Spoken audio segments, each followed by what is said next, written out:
नमस्कार, स्वागत है आपका इंडिया न्यूज 28 में। ये बात करते हैं मध्य प्रदेश की कुछ खास खबरों की। रायसेन मूंग खरीदी केंद्रों पर दलाली की चर्चाएं जोरों पर। खबर मध्य प्रदेश के रायसेन के बाड़ी में एसडीएम ने तहसीलदार को दिए जांच के आदेश। विधायक पुत्र नरेंद्र पटेल बोले, मेरे पास भी आती हैं मूंग खरीदी केंद्रों पर किसानों से पैसे मांगे जाने की शिकायतें। जी हां, मूंग खरीदी केंद्रों पर मूंग तुलाई को लेकर दलाली की चर्चाएं जोरों पर चल रही हैं। एक किसान ने मूंग खरीदी केंद्र पर पैसे मांगे जाने की एसडीएम संतोष मुद्गल से मौखिक रूप से शिकायत की। किसान की शिकायत को गंभीरता से लेते हुए एसडीएम संतोष मुद्गल ने तत्काल तहसीलदार रामजीलाल को दिए आदेश। रायसेन संवाददाता ब्रजेश ठाकुर की रिपोर्ट।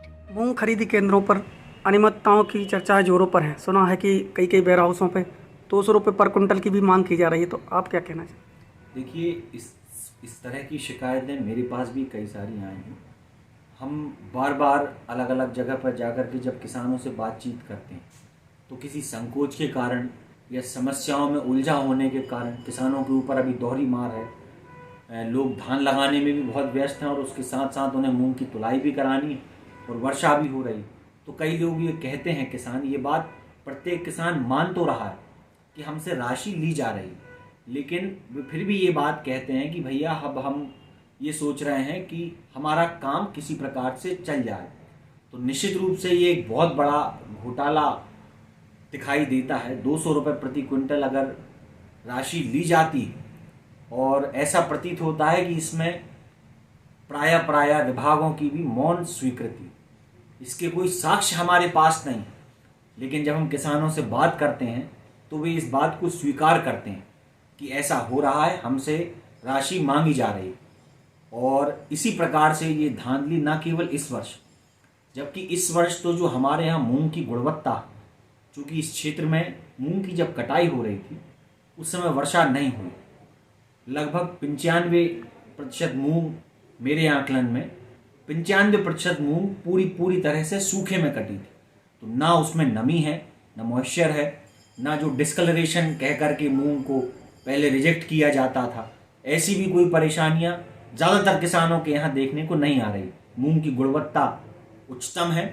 तो ऐसे में हम ये मांग करते हैं प्रशासन से कि वे इसमें कसावट लेकर के आएँ और जो ये ढुलमुल रवैया है, जो स्वीकार्यता बनती जा रही है कि ये तो बनता है, ये तो देना पड़ता है, इस रवैये के खिलाफ कार्रवाई हो। और यदि कार्रवाई नहीं होती तो हम इंतज़ार कर रहे हैं, हमारी सरकार बनेगी, हम कार्रवाई अवश्य ही सुनिश्चित करेंगे। ऐसी जानकारी भी मिल रही है कि रात में भी वेयर हाउस खोल कर तुलाई की जा रही, जबकि इस 6 बजे के बाद तुलाई बंद होने का नियम है। देखिए, जो मेरे पास शिकायतें आती हैं उसमें कई प्रकार की शिकायतें होती हैं। कुछ सोसाइटी के लोग, कुछ वेयर हाउसों के लोग या कुछ अन्य प्रभावशाली लोग अपने अपने तरीक़ों से अपनी अपनी मूंगों को बिना किसी परेशानी के तुलवाना चाहते हैं। कई ऐसी भी शिकायतें हैं कि जो लोग, जिन्हें मूंग का केंद्र आवंटित हुआ है, वो लोग भी स्वयं किसानों से मूंग खरीद रहे हैं और फिर उस मूंग को खुद तुलवा रहे हैं। और इसके लिए अलग अलग समय पर केंद्रों को खुलवाया जाता है। समस्या ये है कि हमारे यहाँ के जो किसान भाई हैं वे खुल करके इन चीज़ों की शिकायत नहीं कर पा रहे हैं। वे स्वीकारते हैं लेकिन खुल करके आगे नहीं आते, और उसका कारण है कि उनके पास पहले से ही बहुत अधिक काम का लोड, पहले से ही वो लोग धान में उलझे हुए हैं। तो मैं प्रशासन से ये मांग करता हूँ कि इस प्रकार की जो अनियमितताएं देखने को आ रही हैं, लाभ हमें छोटे किसानों को, हर प्रकार के, हर वर्ग के किसानों को देना चाहिए, ना कि केवल कुछ लोग मिल करके कुछ भी अपने अपने केंद्रों पर करने का प्रयास करें। तो मेरी ये मांग है कि ये जो अनियमितताएं आ रही हैं, किसान कुछ कह नहीं रहा, इसका अर्थ ये नहीं है कि किसान आपके शोषण को समझ नहीं रहा। किसान शोषण को भरपूर तरीके से समझ रहा है और समय आने पर समुचित उत्तर भी देगा, ऐसा मेरा विश्वास है।